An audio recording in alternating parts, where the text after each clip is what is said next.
Got it? Here's your full text structured exactly as you wrote it, with the same subheadings preserved. The demographic threat narrative versus Western-fueled instability. Europe and the US have long amplified anxieties about Muslim demographics. In Europe, far-right rhetoric, echoed in EU policy debates, portrays Muslim immigrants as a replacement force, with figures like France's Marine Le Pen or Germany's AfD warning of Islamization. The US has its own variant, from post-9/11 travel bans to Trump's Muslim ban, framing Muslims as inherent security risks. These narratives ignore root causes, Western interventions that have displaced millions. Take the numbers. The Iraq War, 2003 to 2011, led by the US with UK support, killed an estimated 200,000 to 1 million civilians and displaced 4.7 million more, many fleeing to Europe. The Syrian civil war, exacerbated by US and EU-backed proxy support for rebels, created 6.8 million refugees, overwhelming EU borders and fueling anti-migrant backlash. Libya's 2011 NATO intervention, pushed by France and the UK, toppled Gaddafi but unleashed chaos, turning it into a migrant smuggling hub and displacing 1 million. Yemen's ongoing Saudi-led war, armed by the US and UK, has killed 377,000 and displaced 4.5 million, with ripple effects across the Gulf and Horn of Africa. This isn't abstract. EU reports quietly acknowledge that 70% of Mediterranean arrivals hail from conflict zones tied to Western actions. Yet the response? Fortress Europe, razor-wire borders, pushbacks, and deals like the EU-Turkey pact that warehouses refugees. In the US, similar dynamics play out. Refugee caps remain at historic lows, 15,000 in FY 2025, while rhetoric blames chain migration from Muslim countries. The irony? These same powers extract billions in oil and gas from the region they destabilize, with US firms like ExxonMobil dominating post-invasion Iraqi fields, and European companies like Total Energies profiting from Gulf LNG amid Yemen's famine. Critics, including UN experts, argue this securitization of Muslims serves to justify endless interventions, perpetuating a cycle where displaced populations are vilified as the problem, not the symptom. As one analyst noted, the West's fear of the Muslim other is a projection of its own imperial guilt. Resource extraction. The unspoken driver. Beneath the security pretexts lies energy. The Middle East holds 48% of global proven oil reserves and 40% of natural gas. U.S. interventions, from the 1953 CIA coup in Iran, overthrowing Mossadegh to protect British oil interests, to the 1991 Gulf War and 2003 Iraq invasion, have consistently prioritized access. Post-Iraq, U.S. companies secured 80% of reconstruction contracts, funneling $100+ billion in oil revenues. Europe's complicity? France and the UK pushed Libya's intervention partly to secure Eni and BP stakes in its fields. Even humanitarian ops extract.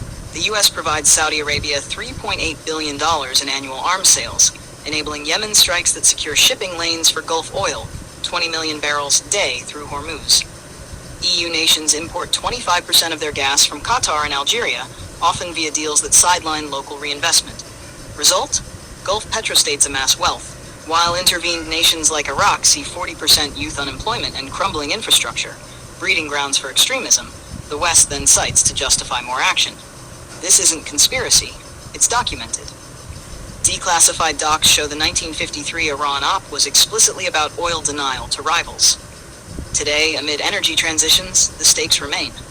Disrupted supplies from Iran or Yemen spike prices, benefiting U.S. shale exporters while Europe scrambles for LNG terminals. Israel, Iran, and the escalating flashpoint. Israel sits at the vortex, its actions amplifying regional chaos while drawing in Western backers. The October 2023 Hamas attack killed 1,200 Israelis and triggered Gaza's devastation, 42,000 plus Palestinian deaths per Gaza Health Ministry. But Israel's response, backed by $18 billion in U.S. aid, has spilled over. 1,200 plus Lebanese killed in Hezbollah clashes, Houthi disruptions in the Red Sea, affecting 12% of global trade, and strikes in Syria post-Assad fall. Iran's role? As the axis of resistance patron, Hezbollah, Houthis, Hamas. It's vilified as the puppeteer. But escalation traces to Israel. April 2024 Damascus consulate strike, killing IRGC generals. July 2024, Haniyeh assassination in Tehran. September 2024, Nasrallah killing in Beirut. And the September 9, 2025, Doha strike on Hamas leaders in Qatar, killing 11 per Qatari reports. Gulf states, once Iran-focused, now see Israel as the principal destabilizer, per Chatham House analysis. The June 2025 Israel-Iran war epitomizes this. Israel's Operation Rising Lion hit 100-plus Iranian sites, nuclear at Natanz, military in Isfahan, killing 24 Israelis in retaliation, but forcing a U.S.-brokered ceasefire after 12 days. Trump ordered B-2 strikes on Fordow, citing Iran's 60% enriched uranium stockpile, enough for 9 bombs per IAEA. Casualties, 900-plus injured in Israel, widespread damage in Iran. Now, snapback UN sanctions hit Iran September 27, 2025, after E3, UK, France, Germany invoked them, expiring October 2025 unless a deal emerges. Iran rebuilds. Satellite imagery shows missile sites at Parchin and Shahrud restarting, despite IAEA access denials. Israeli officials talk new war, with polymarket odds rising.